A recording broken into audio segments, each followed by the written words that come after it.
Om Shri Gurubhyo Namaha Harihi Om Sadashiva Samarambham Shankaracharya Madhyamam Asmadacharya Paryantam Vande Guru Paramparam Sadguru Charanarvindabhyam Namaha. Brahma Sutras, Chapter 3, First Adhikaranam, Tadantara Pratipadhyadhikaranam, Tadantara Pratipattauramhati Samparishvaktaha Prashna Nirupanabhyam. First sutra, the first pada of third chapter, 292nd running Brahma Sutra. And in the last class, we did the general analysis of this sutra. And now let us do the word analysis. First, we will do the running meaning. Tadantara pratipatthav. For the acquisition of another body, ramhati. Ramhati means leaves. What leaves? The jiva leaves the present body. That is to be supplied. Ramhati means leaves. The jiva leaves the present body for the acquisition of another body. Samparishvaktaha means enveloped by the ingredient of next physical body. So that is enveloped by that ingredient. This leaves. Prashna Nirupanabhyam, as revealed by the question and answer occurring in Chandogya Upanishad.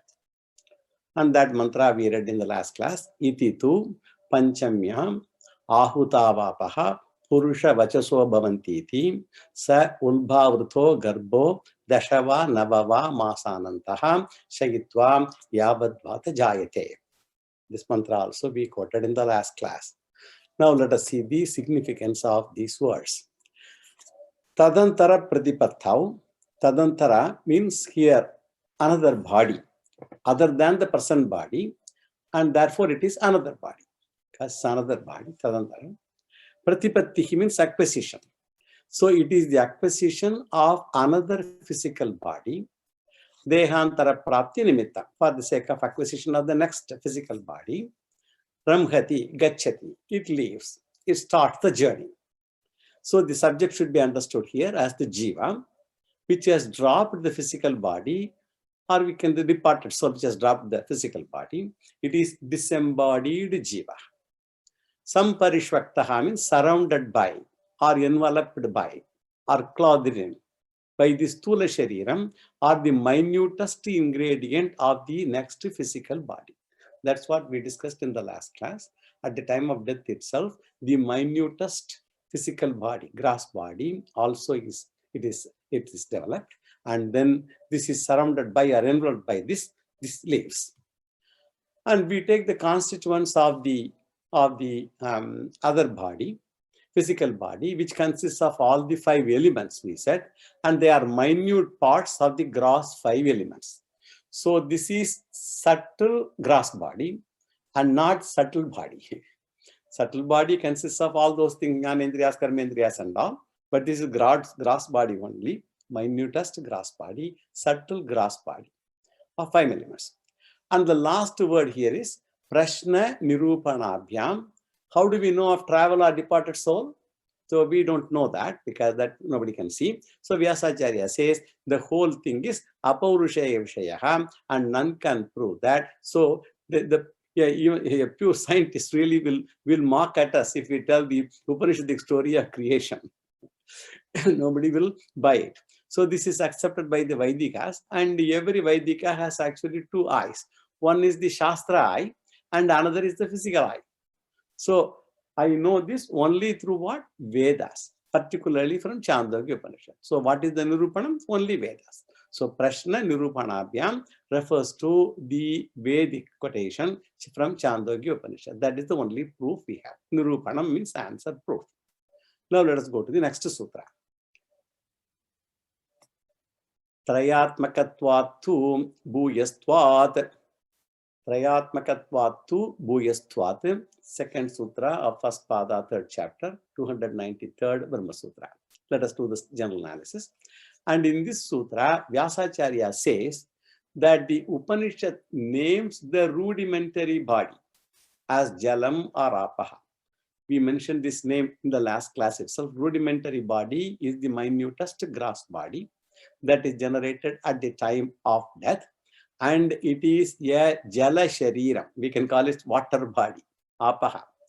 And even though the word used is Jalam, we have to understand that Jalam includes all the 5 elements, because all elements are required for formation of the body. So Jalam means it's not just only water, but it is all the 5 elements. Yesterday I told you about the grossification and all, how all 5 elements are all included when in the gross water. Therefore, whatever be the composition at the final stage, that should be the composition in the first stage also. So the Sthula Shariram has all the elements, gross body, and hence Apaha, that is water, should have all the 5 elements also.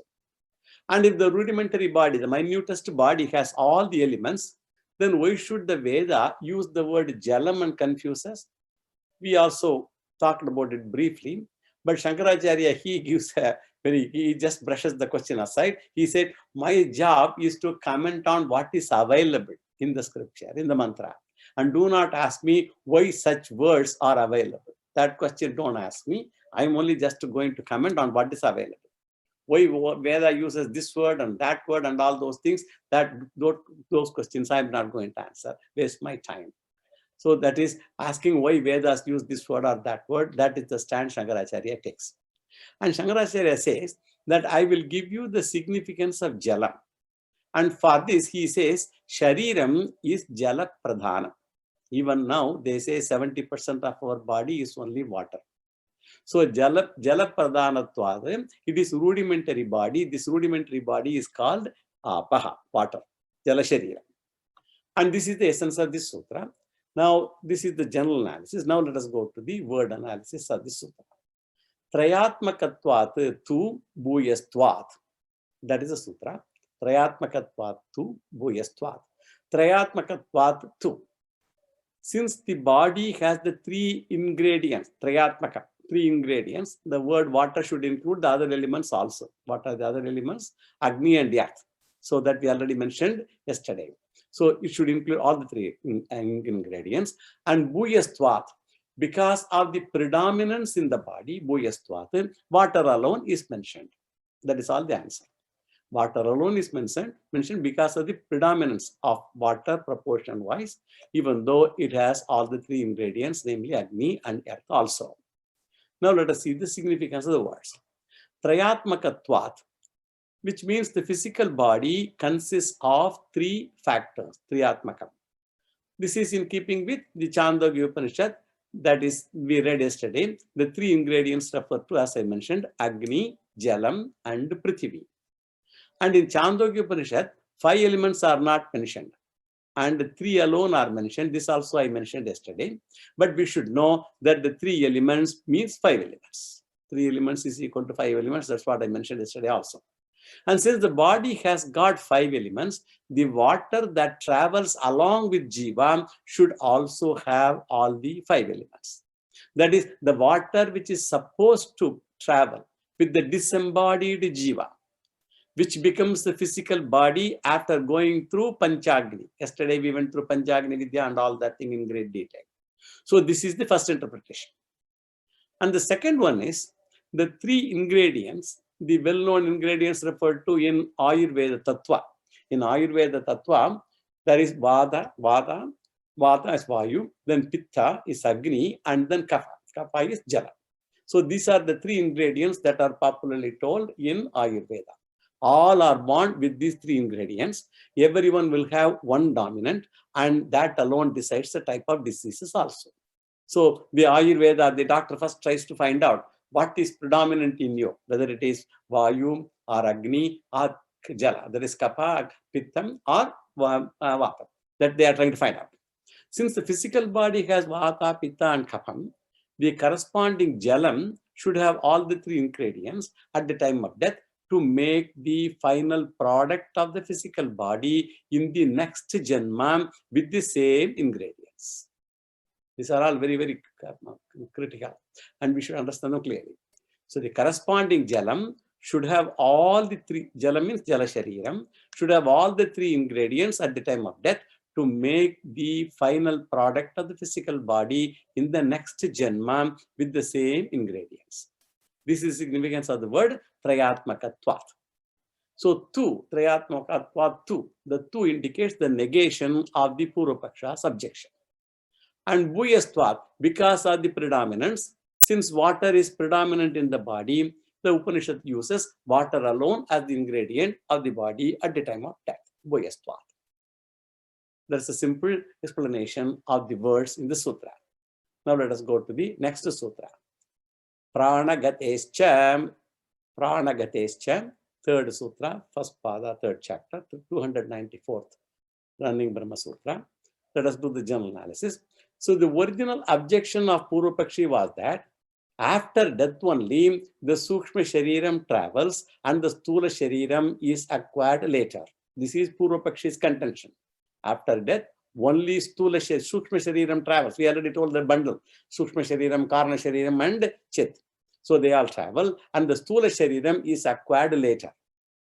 And we also have in the initial stage of Vedanta that the present Stula Shariram that we have, that is dropped at the time of death, and the next Stula Shariram will be acquired later.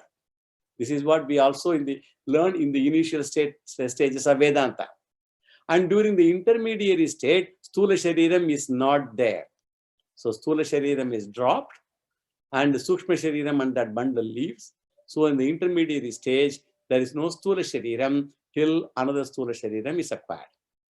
This is what we normally understand initially when we come to Vedanta. And Vyasacharya establishes Stula Shariram will be there in blueprint form, not in full form at the time of death itself. And he has given Panchagni Pramanam to accept the Stula Shariram also that is there after death. So now he gives the reasoning also, and he says that Purvapakshi agrees that the Sukshma Shariram travels after death. He has no dispute on that. Sukshma Shariram travels after death. And Sukshma Shariram consists of what? Pancha Mukhya Pranas, all the 5 pranas, Prana, Apana, Vyana, Udana, Samana. And then 11 Gauna Pranas, that is all the 5 sense organs, 5 organs of actions, manas and all that. They travel along with Jiva.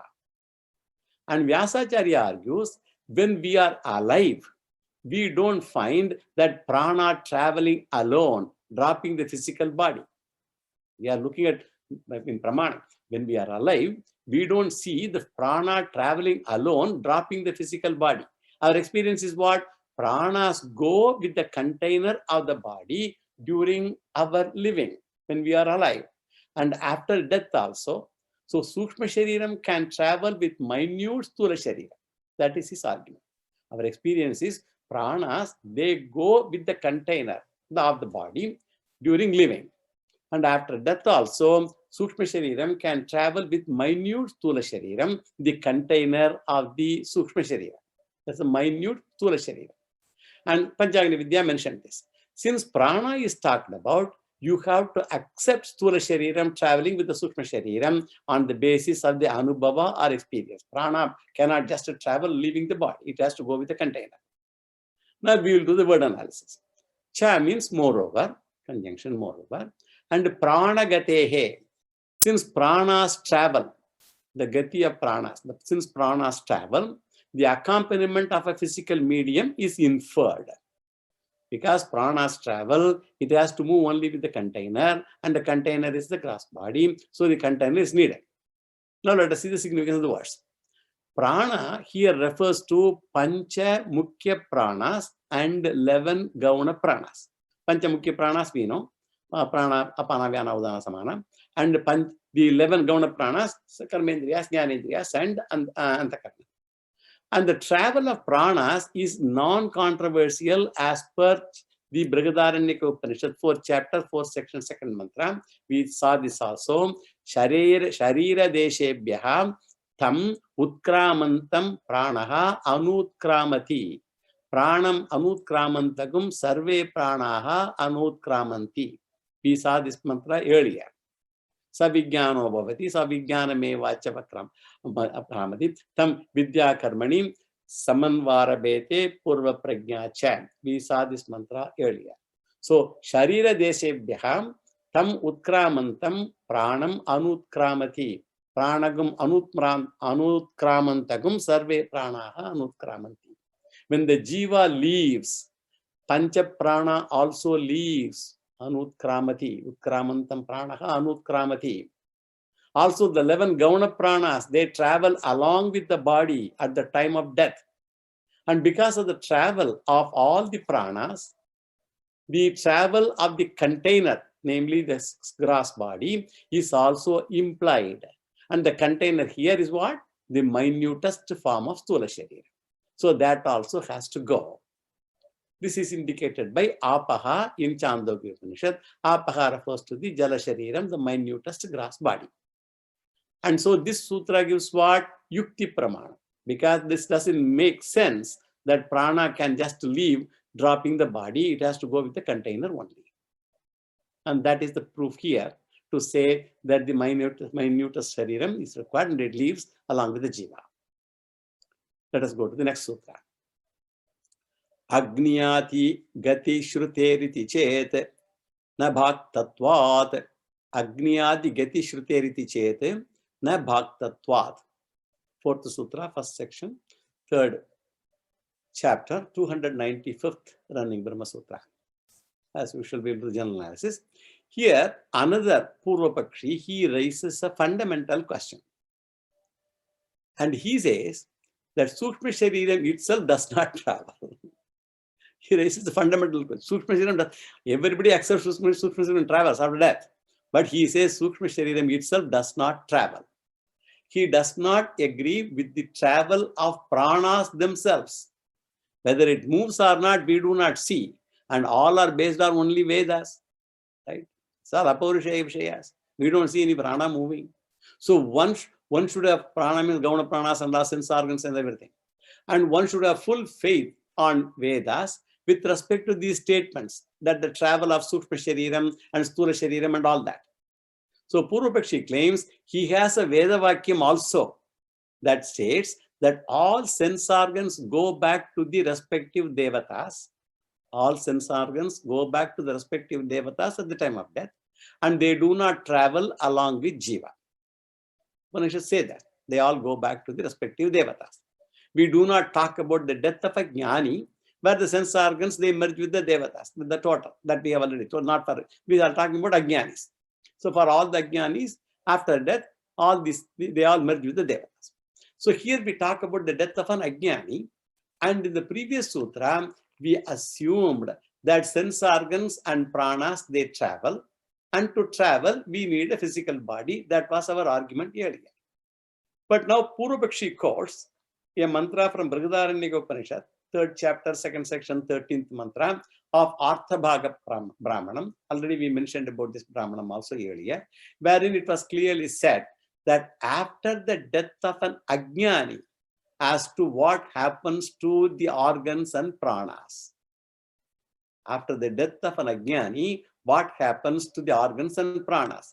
Yagyavalkyeti hovacha yatrasya purushasya mritasya agning vagapyeti vatam pranaha chakshuradityam manaschandram dishaha shrotram prithivigum shariram akasham atma oshadi lomani vanaspati kesham apsu lohitam cha retascha nidiyate vayam tada purusho bhavati. Very clearly it says all organs merge into the devatas. Mritasya, purushasya mritasya, agnim, vag, speech, it reaches Agni Devata. Vatam pranaha, prana reaches Vayu Devata. Chakshuhu, Adityam, goes to Chandra Devata. Manas goes to Chandra Devata, goes to Manas. Aditya, the eyes go to Aditya. And the Dig Devatas, Shrotram, the ears go. Prithivi, Shariram. So Akasham, Atma. So all those things it very clearly says. All organs merge into the respective Devatas. We also mentioned what are the Adi Devatas for each of those organs based on Tattvabodha earlier. So where is the question of the Indriyams traveling after death at all? They all merge with their respective Devatas. In short, the sense organs merge into Devatas. Only when we prove the sense organs travel, we can say physical body travels. So he says the travel itself is a hoax. Only when we prove the sense organs travel, then only we can say physical body also travels. So the Upanishad itself contradicts this. And again, in the 4th chapter, 4th section, 2nd mantra of Brihadaranyaka Upanishad says that the sense organs travel along with the jiva on death. In one place, it says they all merge with the same Brihadaranyaka, says it merges with the devatas. And in another place, it says they all go along with the jiva on death. Sharira deshebhyaham tam utkramantam pranaha anutkramati pranamanutkramanta sarve pranaha anutkramanti, that we just read. And also in Bhagavad Gita, Mamaiva amsho jiva loke jiva bhuta sanatanaha mamana shashrani indriyani prakritistani karshati. We quoted this mantra also earlier, where it is clearly said the body along with the mind travels after death to acquire a new body in the next janma. So the jiva pulls all the sense organs and travels at the time of death.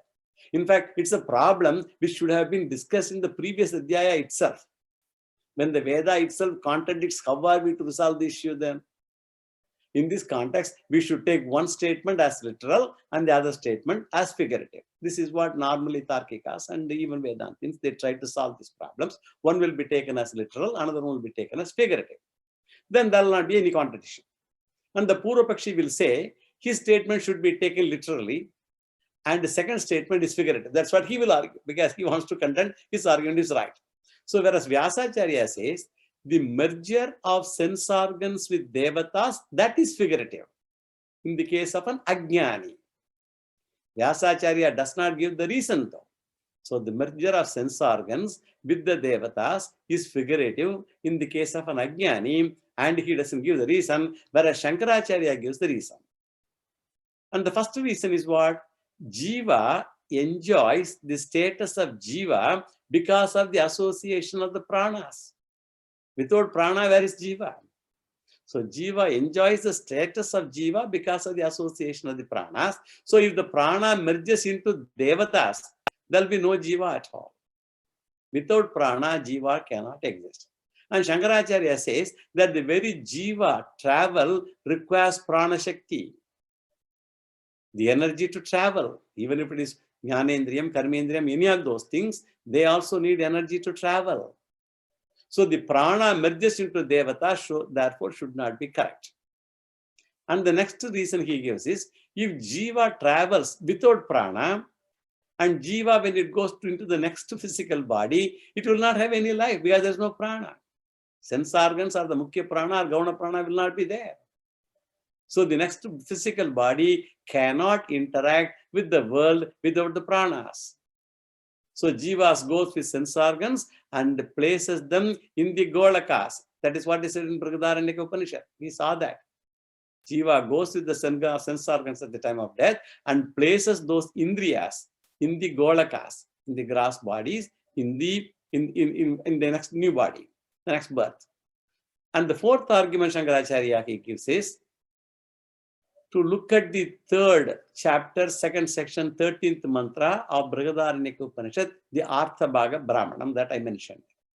Lomani, and this is the sentence particularly he focuses, Lomani vanaspatin kesha apsu lohitancha retascha vidiyate. Shankaracharya says, if you take the later portion of the same mantra that we said, the Lomani, this section, if you look at it, Lomani means all the body parts of the dead person, they merge into Oshadi, the plants. And all the hair, head hair, they merge into Vanaspati, Keshas, the big tree. So they merge those trees. So if you take it literally, at the time of death, what will you see? All the hair, they are all going to merge with all the trees and the big trees, small trees, and all of them. So what we'll be seeing? The moment the person dies, all the hairs should start flying and stick to various trees. So this statement cannot be taken literally. That means that Shruti Vakyam is not Pramana Vakyam being Pratyaksha Virodhat. It is against the Pratyaksha Pramanam. So you cannot consider it literally. It is only a figurative statement. Therefore, the rest of the mantra also should be taken figuratively. This is the general analysis. This is Shankaracharya's argument, even though Vyasacharya did not explicitly mention any of this. Now let us see the word analysis of this sutra. A long sutra. Agniyati gati shrutehe iti chet na bhaktatvat. Agniyati gati shrutehe. That means, since the Shruti reveals the merger of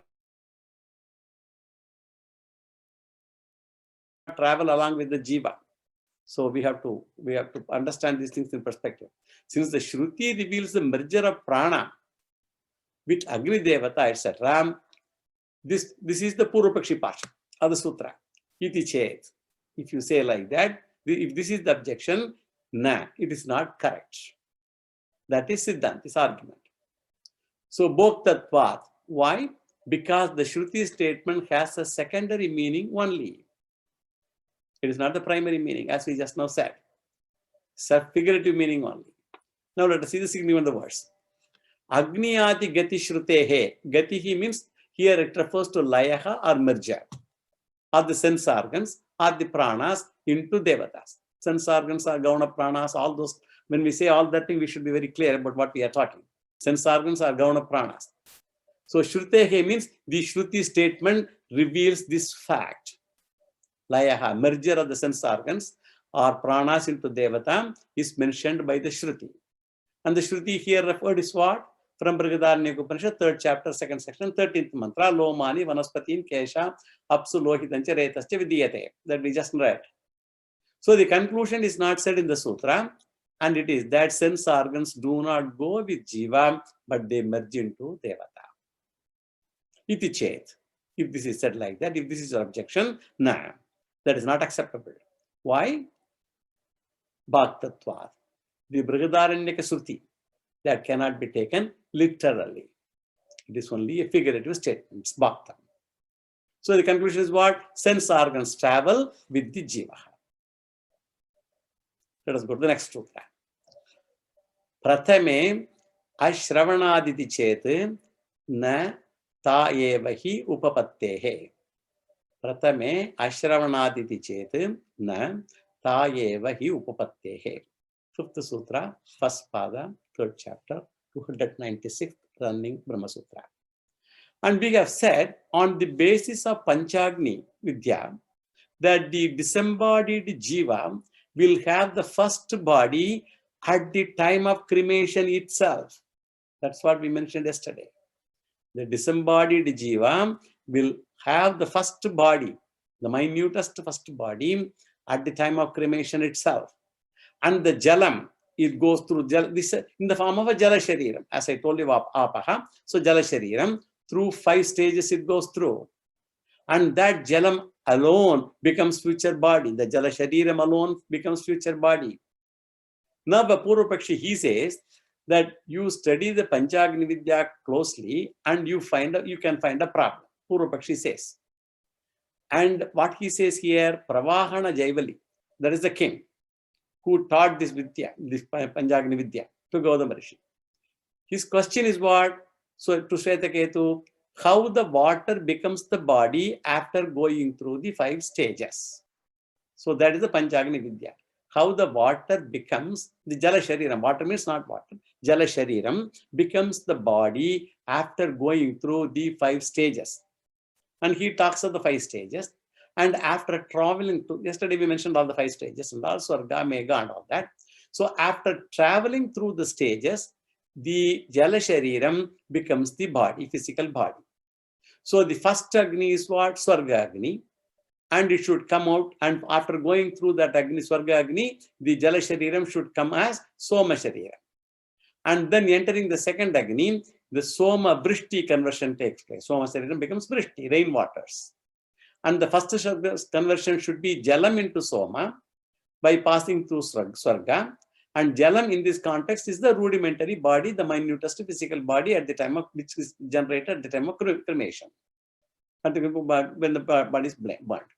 So when I study Chandogya Upanishad, 5th chapter, 4th section, 2nd mantra, there is confusion. Jaivali says, Shraddha enters into Swarga and gets converted into Soma. Instead of saying Jalam, Jaivali says what? The king Jaivali. He says, Shraddha enters, not Jala. He doesn't use the word Jala. So, Tasmin etasmin agnau devaha shraddham juhvati. Tasya ahutehe somo raja sambhavati. This is what he says. Tasmin etasmin agnau devaha. Etasmin agnau refers to Swargagni. Devaha shraddham juhvati. Devas offer the oblation of Shraddha. Doesn't say water. Tasya ahutehe somo raja sambhavati. Soma comes. So here the word Jalam is not used, and instead the word Shraddha is used. And when he starts reply in the 5.4.2, he used the word Shraddha, and Purvapakshi asks how the Jalam gets converted into body at the first stage. This is the doubt, and Vyasacharya brushes aside by saying, because he says he's using Shraddha, then how come, where is this water, where did it go? That was his doubt, and Vyasacharya simply brushes his question aside and he says, Shraddha itself is Jalam. Shraddha is another name of Jalam, and that's it. Therefore, he says there is no problem. This is the general analysis of the sutra. Now let us do the word analysis. First, we will see the running meaning. And the sutra is what? Prathame ashravanaditi chet na tayevahi upapattehe. Prathame. Prathame means what? In the context of the first fire. Prathama Agni. Swarga Agni. Ashravanat. Since water is not mentioned in the Shruti, so Jalam is not mentioned, Shraddha is mentioned. So Ashravana. Ashravanat means heard. Whatever is not heard is not mentioned in the Shruti. Jalam is not mentioned. Your conclusion is incorrect. Up to this is Purvapakshis. That the sutra has the first part, Purvapaksha part. And now Siddhanta comes, and Siddhanti says, if this is your objection, nah, it is not valid. Tayeva. Tayeva refers to water itself. Water is revealed through the word Shraddha. Shraddha is not anything new. Water only is mentioned here as Shraddha. Upapattehe. Since that is the appropriate meaning, so this is what you should consider. Jalam is only Shraddha. Shraddha is used here in place of Jalam. Both are same. Now let us see the significance of the words. Prathamaha. Prathamaha means in the context of Panchagni Vidya. In the 5 stages, first stage is Prathama stage. That is the Swargagni. And Devatas are the ones who are supposed to do Ahuti. They are the Ahuti Karta. They offer the oblations, the Devas. And the first Agni is visualized as the Homakunda. And Devatas, they sit, and fire is rising. And then the disembodied Jiva is offered into the fire. And in that offering ritual, that is the Swarga Agna, in the Swarga Agna, Ashravana, we don't hear. Here means Jala, that word. This is we should remember, we should imagine this context. The Devatas are sitting, that is this Agni Kunda. And in this Koma Kunda, they are offering the oblation. And they are reciting the mantras. And the disembodied Jiva, that is offered into the fire. And in that offering, the ritual of the Swarga Agni, Ashravanat, we don't hear the word Jalam. So the contextual meaning is what? Shruti does not mention. That is contextually, that is the meaning. We do not hear that when we do Veda Dhyanam or when you do the recitation of the mantra, when you do the oblation. This is whose argument? Purvapakshi's argument. So the conclusion we have to supply is what? Jalam does not go through 5 Agnis, but only 4 Agnis only, and therefore your conclusion is wrong. Who says? Purvapakshi. So you said that there is 5 stages, but here Jalam is not mentioned. That means Jalam is not going through all the 5 stages. It may be going through only 4 stages. So your conclusion is wrong. Then Siddhanta portion is what? If this is your objection, iti chet, nah, it is not. It's not a valid objection. And then comes the reason. What is the reason? Tayeva hi. Tayeva hi. Because our conclusion is right. Because Tayeva refers to apaha eva. Water itself. Water itself is mentioned here as Shraddha. That alone is mentioned here as Shraddha. So there is no contradiction, no confusion at all. And naturally then he will get wild. Because if you say Jalam is not mentioned, he says valid question, and you say Shraddha itself is Jalam, he will ask for proof. And for that, Vyasacharya gives his answer, Upapattehe. Shraddha Shabda indicates water alone for the reasons explained above. He just mentioned it and brushed him aside. For all the reasons mentioned above, Upapattehe, the Shraddha Shabda, the word Shraddha indicates water only. Let us go to the next sutra. Ashrutvaditi chet na ishtadikarinam pratitehe. Ashrutvaditi chet na ishtadikarinam pratitehe. Sixth sutra, first section, third pada, 297th, third adhyaya, 297th Brahma Sutra. Here, Vyasacharya answers another possible objection. When Jiva travels after death, does the Sukshma Shariram follows the Stula, follows, or Stula Shariram follows, or both follow is the question. When the Jiva travels after death, does the Sukshma Shariram follow, or the Stula Shariram follow, or both of them follow is the question. But our answer is both of them follow. Stula Shariram and Sukshma Shariram. Stula Shariram is the minutest gross body, Jala Shariram. We should understand that. So the would-be Stula Shariram, that is in minute form, that passes through the Panchagni stages, with the final stage being fully evolved stage, as Purushaka and all we saw in the last class. Now the Purupakshi comes with a peculiar objection. In Panchagni Vidya, Jiva is not mentioned with the physical body. Panchagni Vidya, Jala Sharira Mandal is mentioned.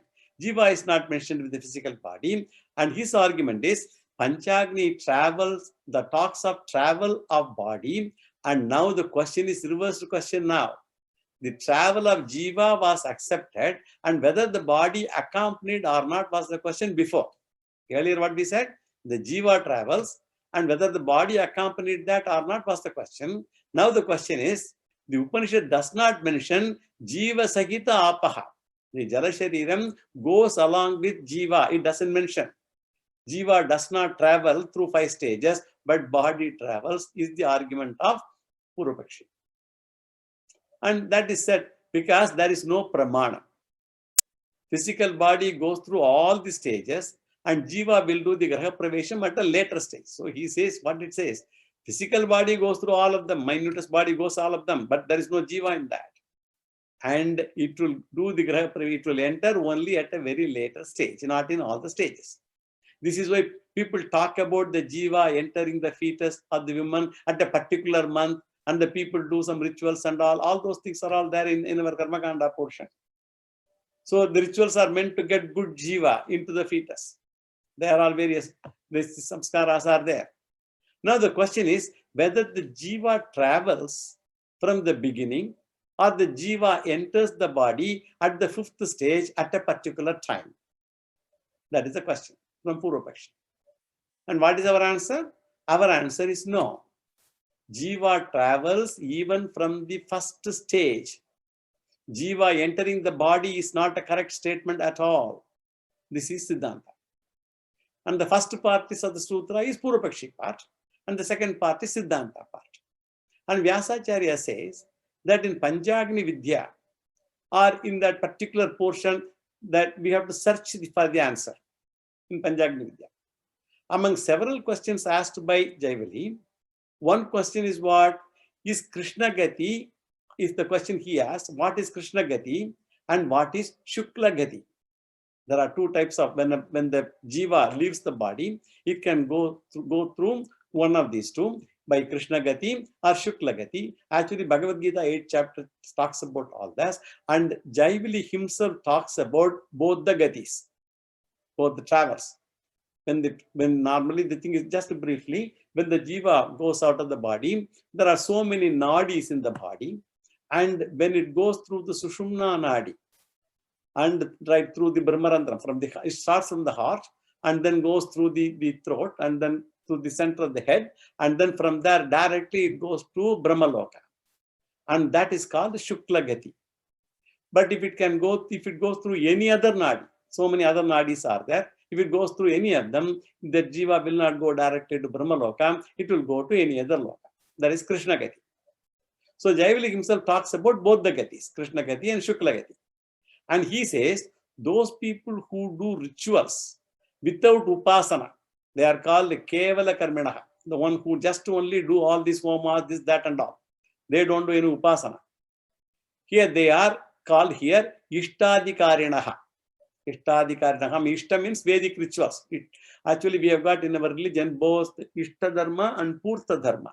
Ishta Dharma is all these worships, all these homas, all these various karmas.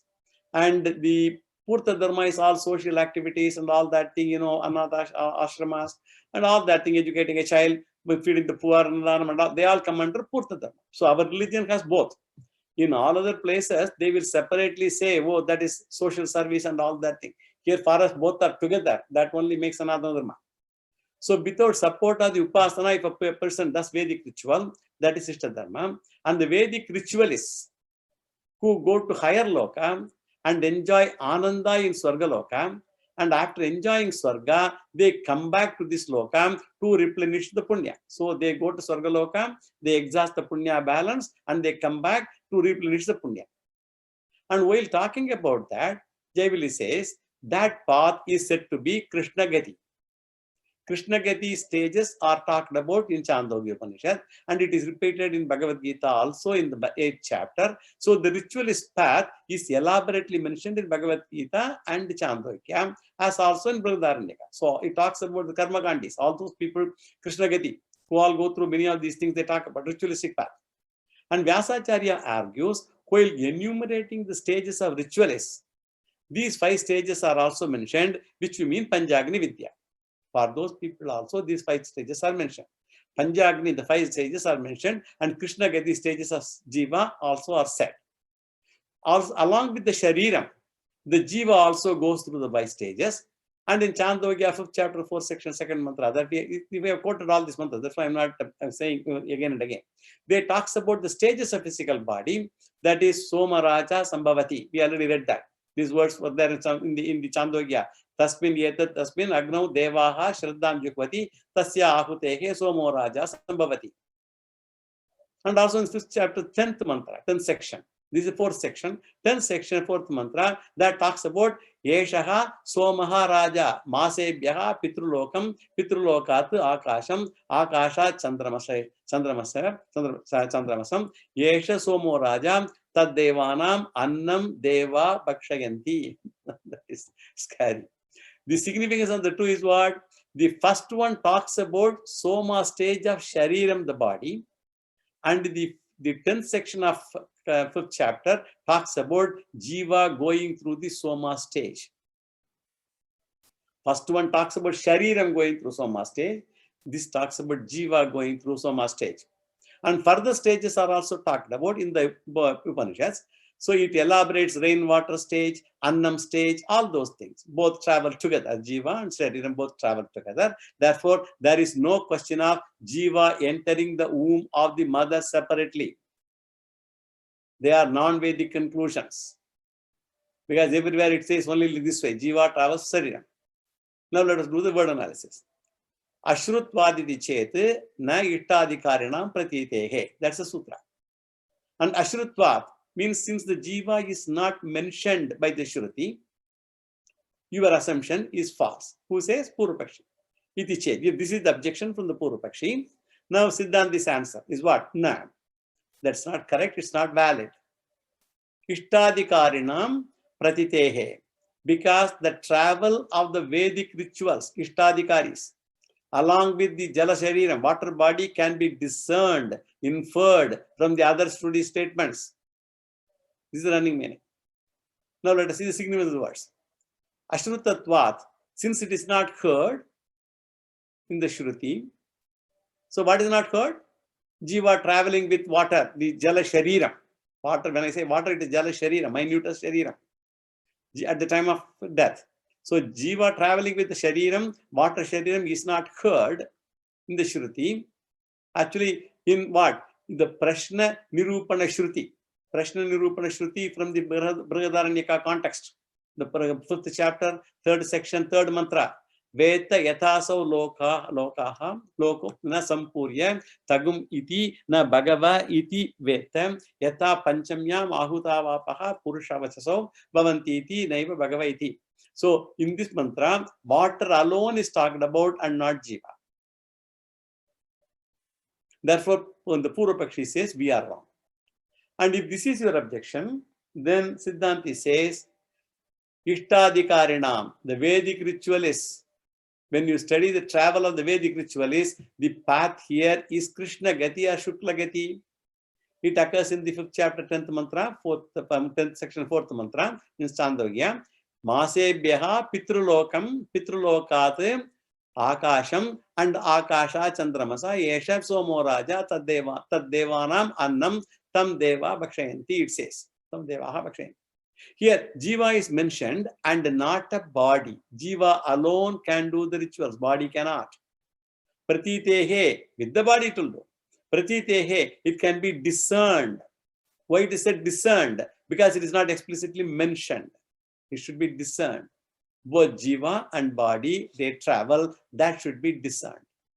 We cannot see that because it is Apaurusheya Vishaya. And one has to take it, what the Veda is Pramanam, and then believe in that. Then let us go to the next sutra. 7th sutra, last sutra of this adhikaranam. Bhaktam va anatma vitvat tatahi darshayati. Bhaktam va anatma vitvat tatahi darshayati. 7th sutra of the first pada, 3rd chapter, 298th running Brahma Sutra. So we have completed now 6th sutra of the first adhikaranam. We have now established that the disembodied body has a physical body in rudimentary form, Jalashariram, that travels, and after going through 5 stages, it gets full-fledged form in the next Janma as stated in the Panjagni Vidya. That we saw yesterday also. And Panjagni creates another problem actually. It mentions the travel of the body. So this Jala Shariram, Apaha, that alone gets converted into 5-fold things and finally becomes into a full body. So Panjagni Vidya does not say that the body goes with Jiva or not. It doesn't say, and it is silent regarding the accompaniment of Jiva. And Vyasacharya admitted that legitimate doubt, and he says that the doubt can be resolved not from Panjagni Vidya itself, but by studying another portion of Chandogya. This is always conventional. When you have confusion in one section, they look for other areas in Shruti itself, not anywhere. In Shruti itself, in Veda itself, and try to come up with the solution. And it is made clear that ritualist Jiva alone takes Krishna Gati. The ritualist Jiva alone takes Krishna Gati. And if you watch the stages of travel of the Jiva, it coincides with the travel mentioned in the Panjagni Vidya. So in Panjagni Vidya, ritualist only goes. But here when you look at the Jiva travel elsewhere, it coincides with the travel mentioned in the Panjagni Vidya. And this has been elaborately discussed also. So in Panjagni Vidya portion, body goes to Swarga and Swarga, Mega, all that thing we already saw. In Krishna Gati portion, the Jiva goes through the same stages before taking new birth. So in the Krishna Gati, Jiva goes through the same stages. And in Panjagni Vidya, the Shariram, body goes through the same stages. Thus Jiva and Shariram should travel together. That is why Vyasacharya uses the word discerned. Now let us enter into the 7th and final sutra of this adhikaram. This is up to here. The 7th sutra I already read. We have to now see the analysis of that sutra. So the main teaching of this adhikaram is what? That is just now over. And this only an incidental doubt cleared in this sutra, the 7th sutra. Even though with the previous sutra itself, the essence of the adhikaram teaching is over. And the present doubt is what?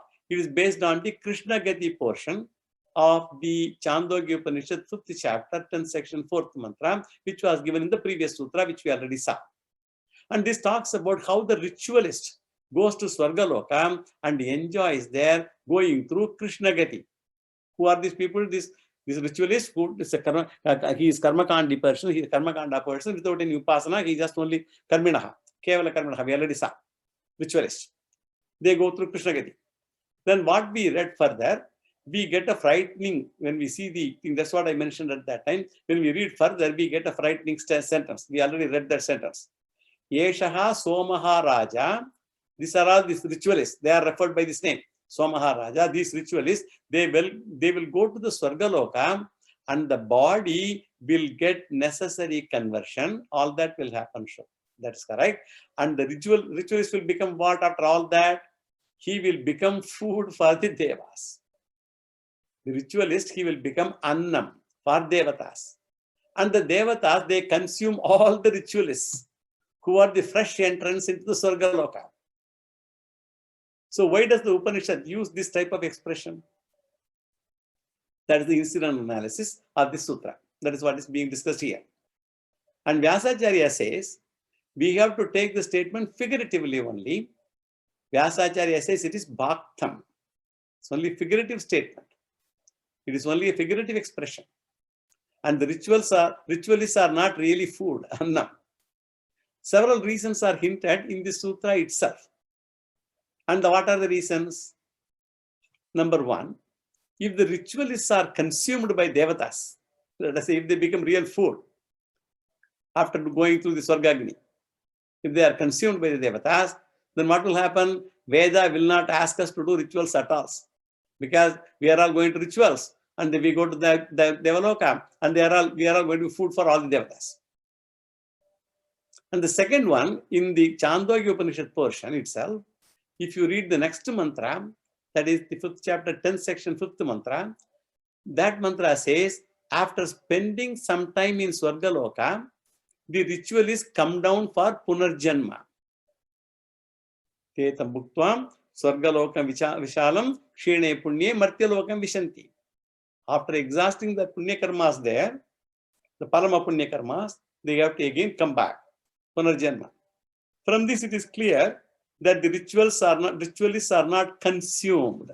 If they are consumed, where are they going to come back? If consumed, where is the question of their coming down again? So they are not consumed. So that is not a correct statement. And the third reason is, it is said actually elsewhere in Chandogya, the devatas do not directly consume anything. Devatas do not directly consume anything. In the Swargaloka, eating action is not there. There is no eating at all. Darshana matrena triptaha bhavanti. By just looking at food, they all get fulfilled. There is no need for them to eat anything, drink anything. Darshana matrena. By looking at them, it's adequate. It is said in the 3rd chapter, 6th section, 1st mantra of Chandogya, devatas do not eat, nor do they drink also. They don't drink, they don't have thirst, they don't have hunger also. And they see the amritam, and by mere sight, they get the satisfaction. They don't drink nectar. Amritam, they don't drink. By looking, they have amritam. By looking at amritam, they get the satisfaction. And from this, it is very clear that they do not eat anything. The devatas do not eat anything. And Shankaracharya gives 2 reasons why such an expression, annam, the food, is used. All these ritualists, they become annam, food for the devatas. That is what is mentioned here. And Shankaracharya gives 2 reasons why that word is used. Number 1, these ritualists mean they are people who have gone through Krishna Gati and all that thing, who are Kevala Karmanaha, all that, they all immediately should come. So these ritualists, they become a source of joy for the devas. Devas, they welcome all the ritualists and they enjoy their company. Shankaracharya says, when one, for example, ourselves, Shankaracharya, we are trying to give the example. When one enjoys a picnic, one would love to have their, spouse and children and all those people all together. Thus, annavate upabhogya vishayatvat. All these ritualists, they are annavat, like annam, upabhogya vishayatvat. Since it is a source of joy, we call ritualists as food, because their company is something that they can make use of and enjoy. Just as annam helps a person, it nourishes a person. Similarly, all the ritualists, they become what? Employees to assist the devatas in Devaloka. So they go to Devaloka and get employed there. The ritual is serve the Devatas, just like Annam serves us in this world. They all do service to the Devatas. So Devatas are very happy. New employees have been recruited. And just an employee is under the control of the employer. New entrants to the Devaloka, they are the employees of the Devatas. Just as Bhogyam is Paratantra, it is not Swatantra. Bhogyam means what is consumed, what is enjoyed. It is not Paratantra, it is Paratantra. Under the Bhokta, because Bhokta is the controller, all the ritualists, they are all Paratantra under the control of the Devatas. They are not Swatantra Purushas. And this fact is said actually in Brihadaranyaka Upanishad also. All the Ajnanis are the servants of gods. In the first chapter, 4th section, 10th mantra, Brihadaranyaka says, it's a very big mantra, but I only took only the one or two lines. Yata havai bhagavaha pashavaha manushyam bujjuho. Evame kekaha purushaha devan bhunakti. Paratantratvam is indicated by the word annam. Because of these expressions, the word annam should be taken in figurative sense, not in literal sense. Now let us go to the word analysis. Bhaktam va anatmavitvat tatahi darshayati. This is a sutra. Bhaktam va means jiva is said to be the food of devatas in figurative sense. Anatmavitvat, since jiva is ignorant.